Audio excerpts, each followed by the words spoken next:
Okay. All right. Welcome to week 3 of the Entrepreneur Meetup. This is really a time just for us to check in on any entrepreneurial endeavors, anything that we might want to chat about. The first week we looked at the business model canvas. Last week we looked at customer interviews. This week we could look at pitching, practicing, you know, if you want to get investors. I don't know if that's anything. I mean, really, I want to cater this to what people are interested in. So if we'd like to drill deep into any of these topics, we certainly could. If either of you have entrepreneurial ventures that you want to talk about, I mean, that's certainly something we could look at. Or if you have creative ventures that are kind of entrepreneurial adjacent, that you're excited about doing something creative, we could also look at that because it's a similar sort of thing. I mean, it's the question of what are we doing and who are we doing it for, and things and people, and the matchup of the two. How do we match the things to the people? How do we match the product to the person? How do we match the service to the person? And this is really what it's about. I mean, it's really about bridging that gap. I mean, if you've been joining the personality typology, or if you've been kind of catching up on those, you'll know that a lot of people out there, I think probably roughly half, are what are called observers. I happen to be an observer, and observers are very things oriented. So I get really excited about all the things. So I'm so excited about the things, I sometimes ignore the human element. And then you also have deciders who are so people focused, and they're so much thinking about the person that they don't necessarily think as much about the product or the thing. So, I think that carries over into business and into creative pursuits, and it's really going to be kind of a big indication of what human need you're fulfilling. Are you fulfilling the need for novelty and chaos, or the need for order and structure? Are you fulfilling the need for significance and being historically important, or are you fulfilling the need for connection and connecting with other people? And I think the businesses and the creative output that we have say a lot about us as people, because we just naturally go towards that kind of thing. So I like a lot of novelty, and I tend to, work on businesses that have enough novelty. That's one of the things I like about Signpost, is keeping it fresh, keeping it new. I was just talking with someone today who I think will be joining as an instructor, and that's really exciting to me, because I'm like, new content, and let's talk about what can we bring people that's new. Even doing these entrepreneurial classes, or sessions rather, more like meetups, that's all about novelty for me anyway, bringing something new. So yeah, I mean, as far as what we want to talk about, if you want to just chat or anything, any thoughts, Rachel or Nancy, of course, if you have any, yeah, I'd love to chat. I actually do have something that came up for me and I also have a question about tying it into my design. So I have the 1156 channel, which, the thing that I use the most, that like in elevator style readings with people, or if I only have a very short amount of time to talk to somebody, that you taught me, Jonah, Hmm. is the Rhodes keynotes for the centers. Oh And if yeah, they're like really they're really useful. Yeah. so powerful. Like if I only have a couple sentences to tell somebody like what it is that like will make them happy in their life to do, or what they should focus on doing. And so like for me, it's the head ajna, sharing what I know. Um, and through the 1156 style, that's also always been like, fuck, like, is that professional ever? Is there any way that that can ever be profitable, professional, helpful, useful? Like, it's always like, it's so like, so for me, like, I mean, I'm working around, like, I do a lot of writing, and all my writing that I like really want to get into is usually really weird and creative. And sometimes I think like maybe that is actually what will be like good for me and like more professionally like profitable for me one day. Um, but I don't know. So I would like to hear what you have to say about the 1156 and how it can best show up. But the thing that recently I also want to ask you about is like, where as a projector does me like lining up with my hope motivation as my outer authority like come in, because I know I've heard you talk about this a lot too. So I just so the main work that I do that I actually get paid for, that I've been doing for the last like whatever, is I lead these postpartum depression groups, like that are private support groups on Zoom that this manifester started, who I work with closely. I was actually like the first member at the first meeting. And then like I am like I still like lead the meetings or whatever. And so she just recently got like $350,000 of funding for her organization, which is she's just basically been doing as a 5-1 emotional manifester for free as a passion project. She's like 35, 36 or whatever. You know, to help like make an impact on women who are, you know, it's she started it after the pandemic, whatever. So anyway, so I was like, you know, Maureen, what would be so funny and what we've been talking about since I'm hope motivation, I thought this was like appropriate. I didn't tell her that, but it's like instead of like what to expect when you're expecting, it's like what I didn't expect when I was expecting, and like all the shit that like all the moms like had to encounter during their pregnancies that were like totally like, oh God, that's not at all what I thought it would be. And it really like was like the like one of the major themes of like, you know, people that suffer from depression during pregnancy and stuff like that. So anyway, she's like, that's a great idea. We should use that because I just got like all this funding and I have to do this marketing strategy and we should do a podcast. And would you come on there with me? And I'll pay you to even help like collect these stories from other women. So which is like very 33, which is my North Node kind of, which is where I'm going to have my Uranus opposition coming up soon and flip to from 19 to need. So I know that was just a huge amount of shit. I don't know if I lost you, and I'm sorry, but No, no. I mean, it sounds like an awesome project, and I kind of I have your chart pulled up here too, so we can kind of talk about like what is your contribution to that. I mean, obviously you contributed the idea itself, and in a way, like using those Rhodes keynotes, like you mentioned, that idea kind of is a solution. Like ideas are ways of solving things. You can solve things with ideas. You can solve things. There's different ways of solving things, right? And ideas are one of the ways of solving things.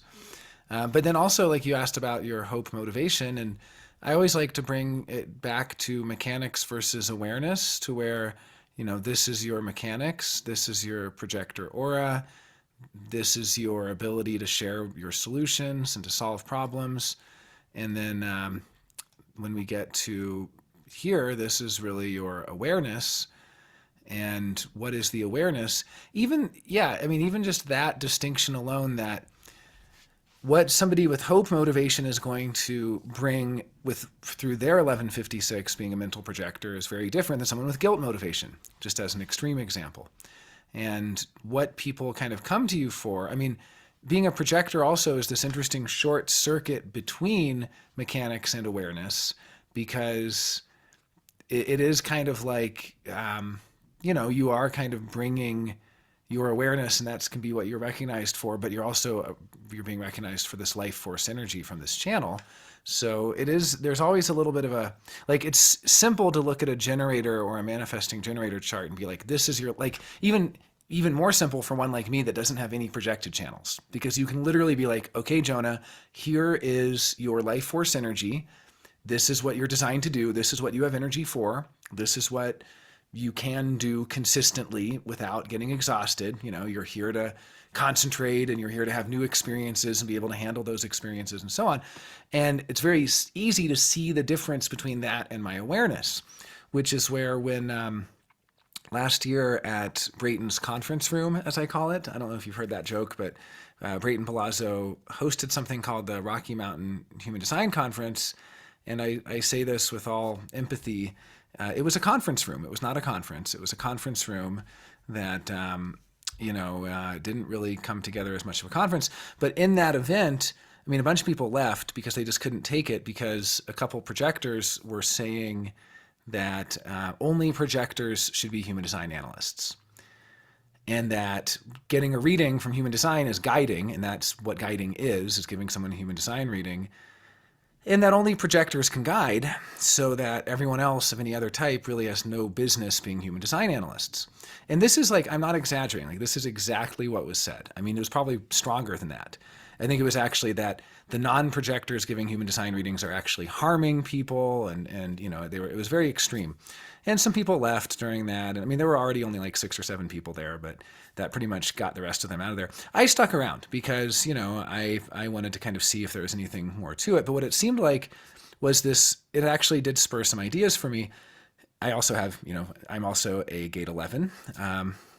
But I saw was basically there's a conflation between guiding and giving a human design reading, and then I also got out of this that actually the projector itself is such an interesting type because it's a type that is kind of here to mechanically have the energy to bring awareness to things. So it is like this weird short circuit between mechanics and awareness. Like unlike me, where I don't have any projected channels and I literally am just kind of here to have life force energy and then to have awareness. And they're two different things, but like there was this interesting combination for the projector.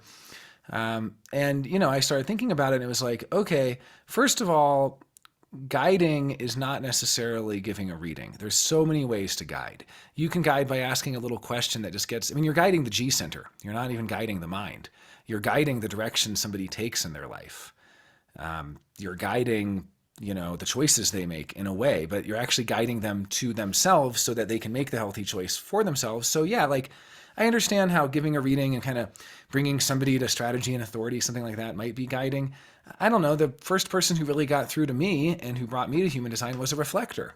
So, I mean, I don't think that there's any rule. I mean, Ra obviously woke up so many people as a manifester, I mean, my point is, I guess, yeah. And I'd love to hear Yeah, your thoughts too. There are I, mechanics at work, but there's also awareness, right? I was just gonna say, yeah, like Ra was a manifester who brought me to human design, like a dead manifester that didn't even like I didn't even have or contact with. So Yeah. yeah, Yeah, and um, and that's something else. It's like when you're hearing just somebody's words or just the connection, it's like you're really just getting their awareness. Like that's what you're hearing when you listen to Ra's talks or you're reading his transcripts. You're getting his awareness minus his aura. It's actually probably nicer in some ways. I mean, he said how much he loved being able to do these things online because then the aura didn't get in the way. So yeah. I mean, we'll have to talk to Dr. Eleanor about that. Yes, for sure. yeah, yeah, she's joined now. I saw that. Yeah, she's I on know. That's Discord. why I So said that. That's why yeah, I. so excited. And I guess she's coming to HDHD this year. So we're talking about. I want her to talk on tarot cards and on. I mean, very interested in her work on the tarot as well as Kabbalah. So we'll see if we get her on that. But yeah, but bringing it back, I guess to okay, so here is your life force energy. You have this mechanical life force energy to be able to share your knowledge, but also to solve things and to know things and to come up with ideas and I mean it's cool. It's like we see like you actually only have one gate in the ajna, activated, gate 11, and that's connected to your life force energy there. Now that is going to be obviously something that you can be relied on for much more than I can, and I think I'm much more susceptible to like my gate 11 is hanging in an undefined ajna. I don't really have the energy to solve things. I don't have the energy to process them in the same way that you do. Showing up at a job with my undefined ajna, I can immediately bring awareness to all of the solutions that job is currently using in a way that you may actually have an innate awareness of the solutions that you come up with, but it might be a little bit different for you to take in the solutions from the job. But then there'll be these really big unsolved problems, and you might actually have the energy to solve them. You might I, actually be able to figure it out. I thought that the head was solving and that the ajna was knowing. Well, yeah, it is. It is. I mean, those are the keynotes. But I guess I'm just saying, like, if you have a defined ajna, so I guess that's a funny thing too. You So there's only temporarily have. So every now and then you have the energy to solve something, so and like this is then the thing. This is the thing that's so interesting because yeah. my mom's a projector, so I hang out with a lot of us, and it's either those three. And so like there's the ones that have them all. There's just the poor head ajnas who I feel really bad for. No, no, yeah, just the ones Well, without because the they throat. don't have the sharing, right? They only have the ability to. Because they're totally mental projectors and they don't have the throat, and it's like like that would suck for me. I find not to have the head. I actually think mine is the best because I don't That's feel self-love right there. That is self-love. Yeah. well, I mean, of the mental projectors. Sure. Yeah. But I don't think it's the best type, but I think it's the best of the three varieties that you could have because I don't actually feel like the pressure to solve anybody's problems ever. Like so like when I I'm see. dealing with the moms in the depression group or whatever, it's not like I'm like, "Oh, let me get you to the therapist and connect you with somebody that's like this or that going to help you and you're going to like Maureen the manifester is like that in the meetings. She's like, "I'm going to make sure that you're," and I'm like, "Great, you're a manifester. Say that shit." But Yeah. I am like, okay, so like here's No, a that's a story. good point that you actually have. So I guess what the ajna can do is it can get to a deeper level of knowing or but it's not necessarily under pressure to absorb other people's problems as an impetus to then solve them. So that's a Well, good point that the no, solving, I yeah. wouldn't say not under the pressure because it's open. I sometimes probably am definitely not self under the pressure, but I don't really have that ability. And I actually do know that because of my 1156. And it's like when I do help somebody, it's usually not because I've solved their problem. It's because I've like either made them change the way that they look at their situation through some kind of like alternate story that's given them a different perspective. Like somebody's going through the throes of like something really intense in crisis 36 in the moment. And I like can relate it to some other person that I knew that also had this crazy experience, but it turned out actually much better for them. And it's like, I didn't solve their fucking problem. I just gave them like a glimmer of hope that maybe, you know, that shit might work out. And it could, you know, the probability is that you'll actually survive this moment and it'll change one way or the other. And, you know, I've seen a lot of things like this go down and it's Yeah, I see always that. That's your probability view. Like you have a combination of like the realism. You're like a realist hoper. You're not like the pie in the sky hoper. You're like this realistic probability view of that also bringing them. Well, and hope is also helping people prepare for something in the future because a lot of times someone will say, "Oh, I'm so worried about this and that," and their worry is preventing them from actually cultivating the skills they need to be ready for something that actually comes. And so one of the things about hope is it's the guru. And what does the guru do? The guru prepares you to hear the call. So it's preparing others to, or to be able to respond to the call, or you know, I mean, like the guru is not really here to just be like blind hope. That's the transference of guilt to hope. The guru is here to say, no, let's intelligently hope. If you're really hoping to meet the right partner and get married one day and settle down, what can you do to cultivate yourself to prepare for that so that when the call comes, you're ready for it? Instead of just worrying about it or something, you know, I'm going to die alone, or, you know, some of these fears people have. So, yeah, no, and I think that was really good clarity on how, because that head center is really where we take in the pressure to solve others. Yeah, you might temporarily have a 47 around, or you might temporarily have a transit, but by and large, you don't have the consistent energy to sit there feeling the pressure of other people's problems. It's really, you actually bring awareness to that. And that's the other interesting weird conflation here. It's like we have awareness centers, but we also bring awareness to our openness. And so that's also like when I look at color and what your, you know, awareness is, I think, okay, hope, you're here to bring hope.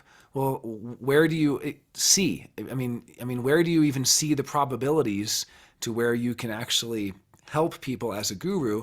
You see the head pressure. You see the G center, the direction they're taking and their identity. You see their sense of self-worth. You see their emotional state. You see whether they're satisfied or frustrated or exhausted or energized. You see their health and if they're sick and unhealthy or if they're doing well. And you see their pace and their stress levels. So you have all these windows to kind of see all these different aspects of somebody. And then where you don't have the windows, where you have the life force energy yourself. And this is where, when you're recognized for your ideas and your sharing and your ability to stimulate others and to excite others, because that's a big part of 56, they're able to tell things in a way that's really exciting and kind of gets people fired up about it, and you know, get some excited about it. That really makes you come to life. And so being able to share something with someone, sharing what you know with them, like I really, the longer I look at the difference in the mechanics and the awareness, the more I see that the mechanics are really what make you feel vital and like literally feel younger. Like I've seen people that just like look haggard and old and exhausted, and then 20 minutes later they look 20 years younger. And it's like, how did that happen?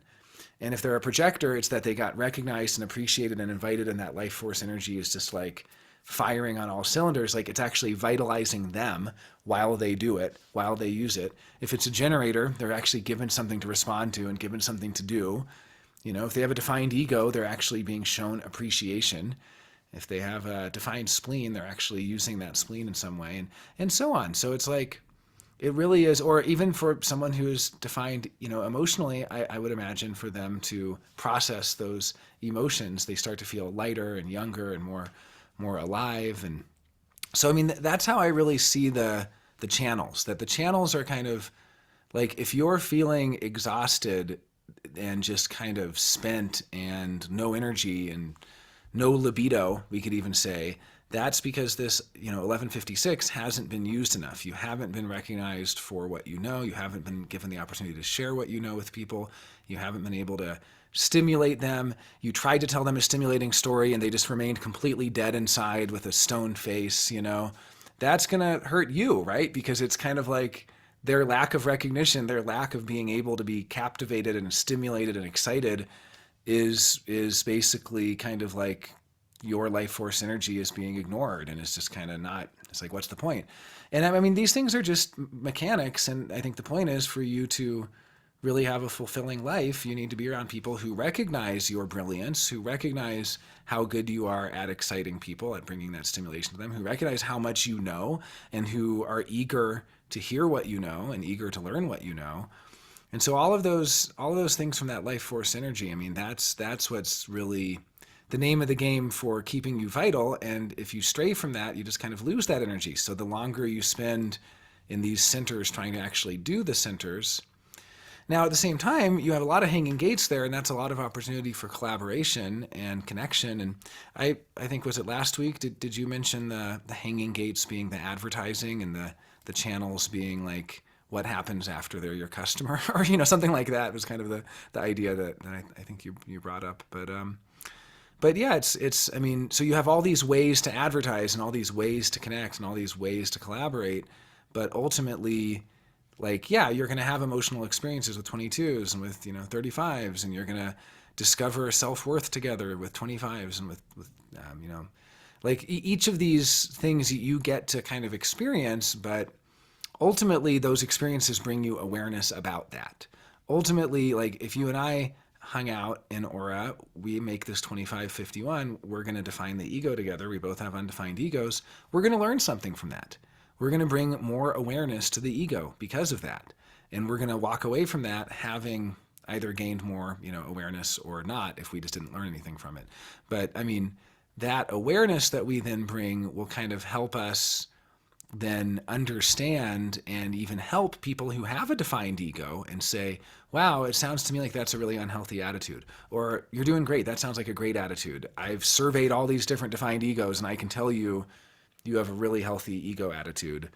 Stick with it, versus you might want to question this. You might want to look at that. And that's what the awareness brings. So just bringing it back to the whole projector thing, it's like, because projectors have channels that guide people that often do connect to awareness, and because Ra talks a lot about projectors being kind of like the type to bring us to awareness, there are some obvious kind of connections between like being a human design analyst and mastering the system and bringing people to awareness. However, anyone and everyone can bring awareness to the other, and like the kinds of awareness we bring, I guess there's mechanical awareness, which is the life force energy to an awareness center. And then there's non-mechanical awareness, which is like the awareness that we bring to the openness. And that's really just the wisdom, I think what Ra usually calls wisdom, the wisdom that we kind of gain throughout life from having gone to school in our openness. So yeah, someone comes to me for human design or for even just life guidance. I'm not a guide. I'm not here to point them in a different direction. I'm not here. I don't really ask a lot of questions. You know, I don't have gate 63. I don't have a projected channel there that could give me the energy to ask the right questions, anything like that. I literally just share my awareness with them. And so what am I sharing? I'm sharing my motivation. I'm sharing my view. I'm sharing what I see. I see survival.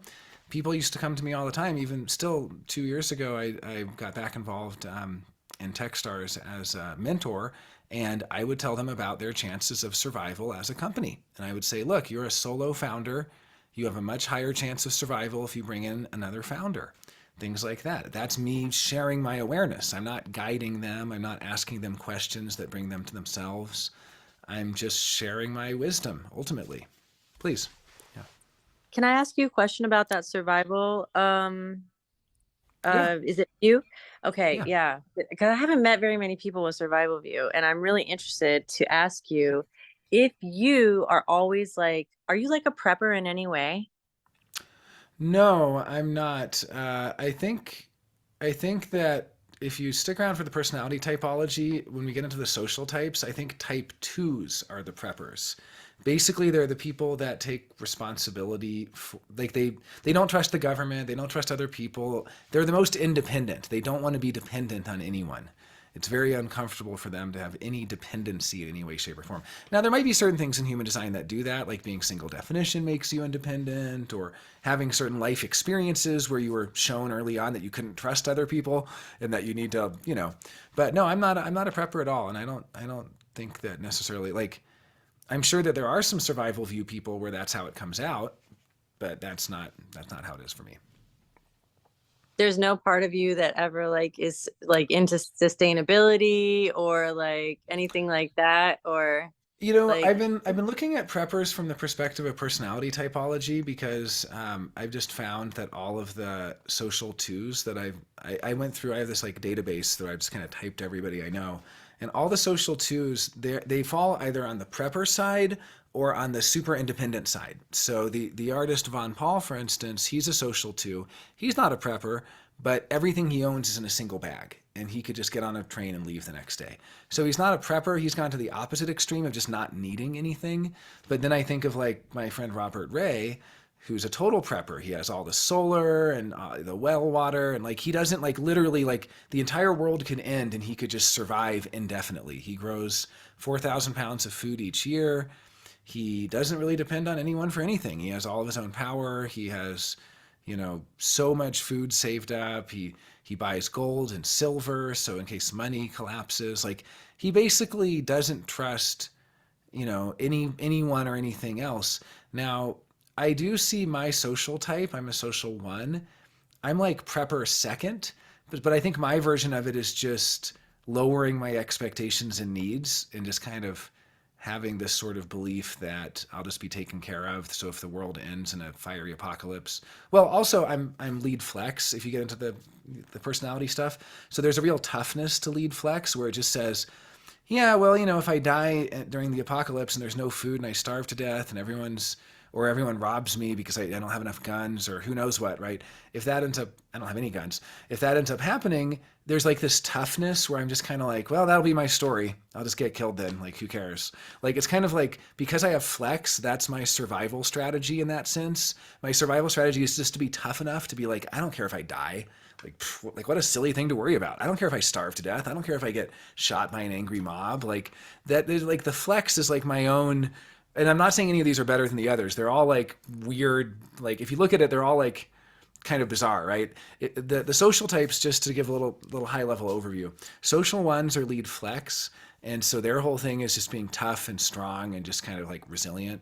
Social twos are lead responsible, so their whole thing is I'll be responsible for myself. Like they're the most like independent, kind of just I'll take care of myself. I don't trust the government. I don't trust anyone else. Social threes are specialists. They just go in their little thing and they don't come out of their hole, and they're basically like, if I just get really good at this one thing, that's all that matters. I'll just trust other people. They're like the most trusting. I'll trust other people to do their job. I'm not going to learn how to take care of myself. I'm not going to learn how to survive in the apocalypse. I'll just trust that I'll be so valuable and useful that other people will take care of me because they'll need me in the apocalypse. And then social fours are friends, and they're just like so charming and lovable. They're just like, I'll just be so nice. Everyone's going to love me so much that they're going to want to take care of me. I don't need to be responsible. I don't need to take care of myself. So they're like four different social strategies that almost come from early evolutionary psychology. Like flex people like myself are like, I don't have to be nice to people. I just have to be strong and smart. And if I'm strong and smart and tough, that's all that really matters. That's my survival strategy. Social twos, who are the preppers, they're the ones who, it's like in a tribal situation, the social ones are just like the biggest, strongest, kind of most impressive, most intimidating. Social twos just leave the tribe. They're like, I don't need the tribe. I'm just going to go live by myself as a hermit. What does the tribe do for me? Yeah, they cook for me. Yeah, they have this and that. I don't need any of that. I'll just learn how to take care of myself. I'll be my own doctor. I'll be my own hunter. I'll be my own comfort. And they just leave the tribe. Social threes are the specialists. They're like, the tribe needs me because I know when the rain comes. So they're going to keep me around and they'll never kill me. They'll always feed me and they'll always take care of me because I'm so damn useful that they can't live without me. And then the social fours are the friendly, charming ones. They're like, they like me so much. I'm so cute. I'm not going to, I'm not going to do anything. I don't have to worry about it. I don't have to do anything to prepare. Hey there, Hanifa. We're just having a little entrepreneurship session, and we were looking at Rachel's body graph here and just kind of talking about some of the ways she's working with. She's now collaborating with someone on a pretty cool project. And we were talking about some of the ways she can be a part of that project, bringing her ideas to it, being able to get people excited about it, the stimulating stories about it, and then the combination of hope, motivation, and responsibility view. And then we kind of got on into, I have survival view, so we were just talking about some of the different views and like what that can do. To keep it about entrepreneurship, I'll say my survival view, I definitely have been a mentor to a lot of startups, and the thing I always look at is what are their chances of survival. And so I always look at like things like what can they do that's the low-hanging fruit that will increase their chances of survival. So they only have one founder. That 90% of single founder startups fail. I mean, it's like over 90% probably. Like you increase your chances significantly by just getting a second founder. So one of the first things I would say is like get a second founder. Like your survival chances are very low right now because you're a single founder. You need a co-founder. Things like that. Like I just look at survival stuff. Like where are you spending too much money? Where are you not being smart about survival things? Where are you being overly optimistic? Like how long is your runway? How much can you continue spending without making money? I'm always like thinking of things in this kind of survival oriented way. When I look at partnership analysis, I always look at what's the biggest threat to survival, literally like survival of the relationship. So funny hearing, I think it was Jen Cole last year, where she was talking about how she works a lot in partnership and almost always recommends people break up. And I find that really irresponsible. I have never recommended anyone break up. In fact, people come to me for partnership analysis looking for permission to break up a lot of times, and I won't give it to them because I say that's ultimately up to them. But my job doing partnership analysis, bringing my survival view and bringing my desire motivation is to really look at what are the risks to the survival of the partnership and to kind of bring as much awareness as I can to helping it survive. And, that's, yeah, I pretty much, yeah, exactly. It never even, so you're saying, yeah, Richard Rudd says he recommends try to stay together. Yeah, people always think the answer is breaking up or quitting their job or like initiating in some way. Like that's the manifestor in us. We are always just like, let me just initiate a whole new life where I won't have this problem. I'm like, literally, if you break up, you're going to meet someone else and you're going to be with them for 3 years. And then after 3 years, you're going to hit the exact same problem you hit with this person from 3 years. Like that's just how the Maya works. Like it doesn't really matter who you're with. It matters where you're at in a way. I mean, it does matter who you're with. And obviously if you're with someone who's abusive or, there's reasons people need to break up. But like I've never ever in my entire history of partnership analysis ever recommended that. And in fact, if people do ask me, do you think I should break up? I say, no, absolutely not. I think you really need to understand the dynamics deeply and you need to understand what's getting in the way of the potential survival of the relationship. So I know we're talking in the context of entrepreneurship, but it's the same thing. Like when people come to me and they're having problems with their co-founder, I'm not like, you need to quit and start your own company. I'm like, let's look at what's impacting the survival of this partnership between you and your co-founder or co-founders.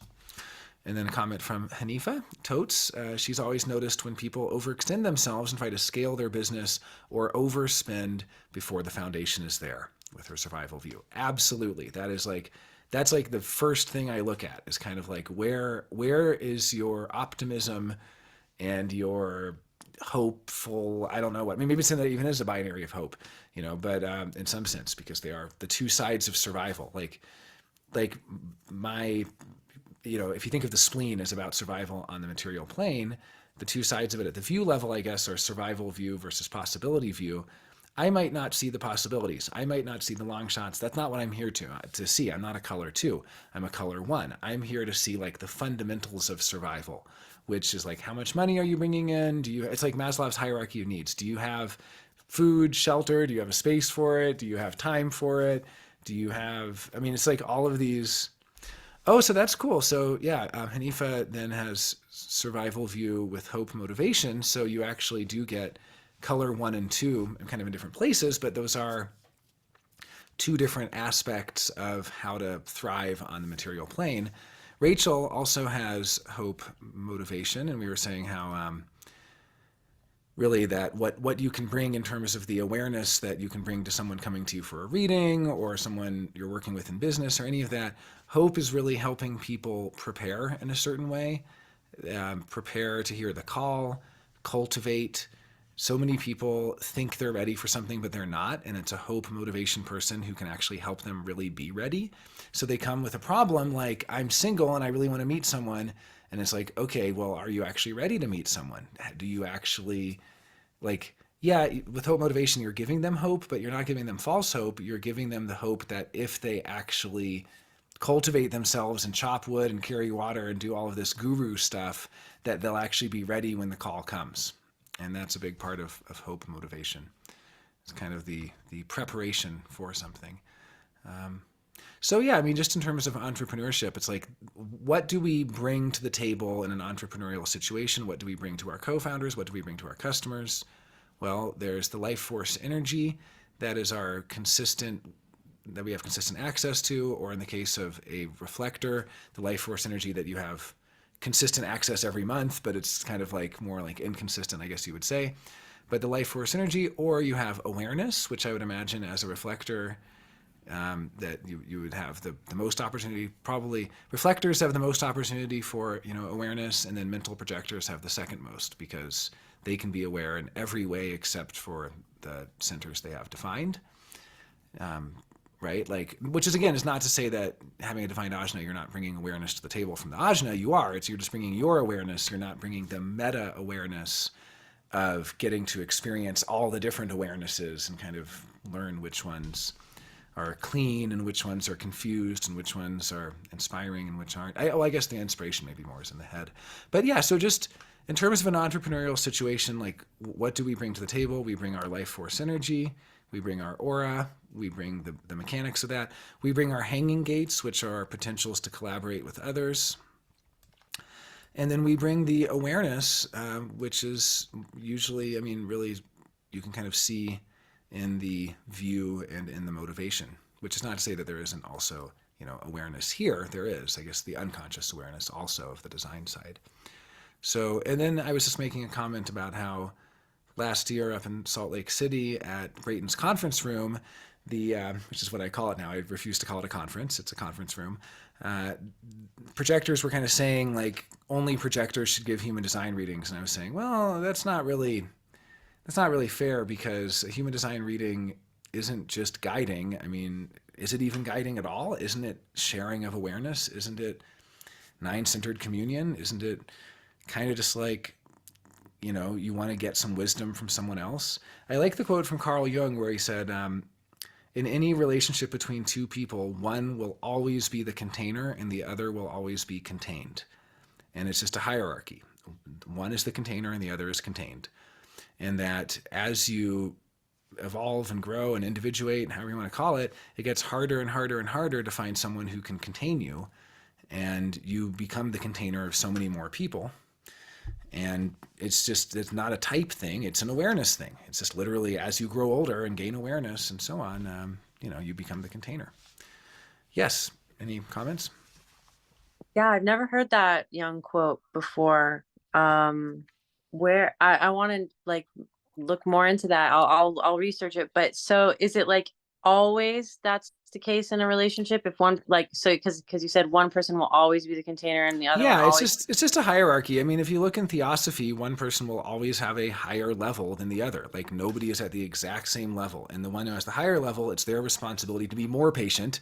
It's their responsibility to be more generous and more hospitable and more kind and more careful and more forgiving and all of those things, and just to allow the sort of younger person to like be kind of rude and be disrespectful and be hurtful and do all the things that young people do because they don't know, because it's out of the ignorance of that. And it's not a physical age thing either. I mean, there's 5-year-old kids who are the container of their parents, right? I mean, it's basically just saying that in any relationship, one person will bring more awareness than the other.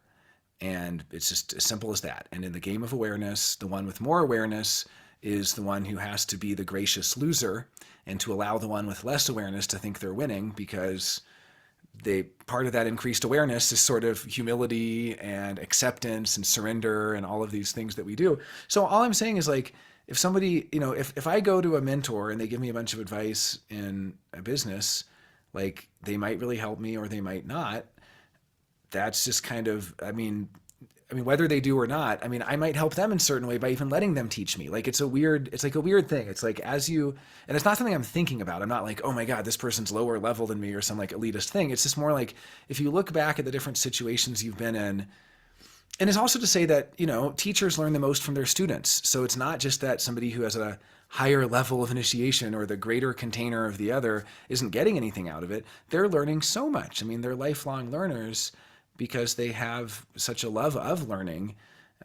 So it's like mentoring people in Techstars, which is what I did quite a bit. I mean, I went to Techstars in 2013, and I've mentored at least 20 different companies since then who have been in Techstars. And when I've done mentorship for these companies, it's not like I'm thinking like, oh, these guys don't know as much as me, or these guys are less mature than I am, or anything like that. It's not that. It's not about elitist thing. It's more just like, I might be learning a lot from them, but what I might be able to give them is not so obvious, because they might be asking me to give them something that I can't.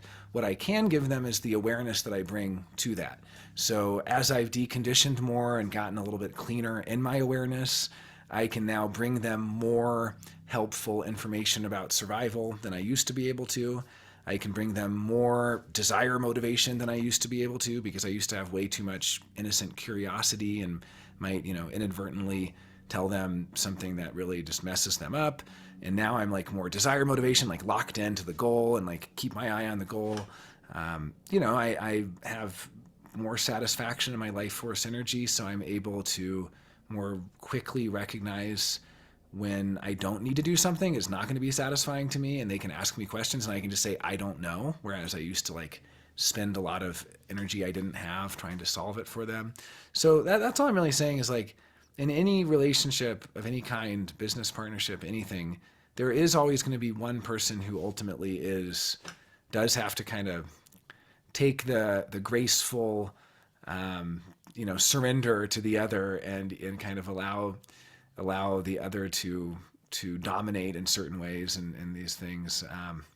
Which really, the one that kind of allows that is the sort of the greater container, because they're able to contain and withstand all of that and not be bothered by it.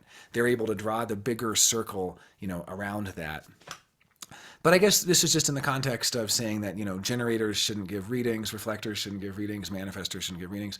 That's like typism. It's like the same thing as racism. It's just applying it to type. Like, what I wanted to say, and of course I didn't because I have an undefined throat and it wasn't really the right venue, but what I wanted to say was just, we are not our type. We are not our aura type. Like, your past life was probably a totally different type. Your future life will be a different type. Like, we're not, we the passengers that are the things gaining the awareness and going through the levels of initiation and growing in consciousness. We, the passenger, are experiencing what it's like to be a mental projector, experiencing what it's like to be a reflector or a manifesting generator or a manifestor generator. Like, these are just things that we're experiencing and we're learning from as passengers. But that when somebody comes to me and they want my perspective on it, yeah, I'm giving my perspective through my body graph. You're giving your perspective through your body graph. You're equipped to see certain things that are different than the things I'm equipped to see. And yet ultimately the perspective is coming from the passenger. And the passenger that the perspective is coming from is not a manifester or a projector or anything. The passenger doesn't have a type. The personality doesn't have a type, So I think, yeah, these are all fun questions. I know we didn't keep so much to entrepreneurship, but hopefully some of this conversation today could be applied to a business, and just in the question of, like, what do you bring to the table with your co-founders? What do you bring to the table with your potential customers. And so hopefully there's some application there. And, either way, it's enjoyable talking about these things. Thank you so much, Rachel. I want to take a quick break before Human Design Catalyst because we've been doing a lot in Catalyst each week. It's been very exciting. We're kind of finishing up our exploration of base this week, looking at base 5. So if you are free in 15 minutes, please join for Human Design Catalyst. And if not, the recording will be online. But thank you so much for the thrilling conversation, Rachel. And thanks, Thank you very Nancy. much. Thanks also to Hanifa. Yeah, really great seeing you all. Okay, I'll be on in 14 minutes.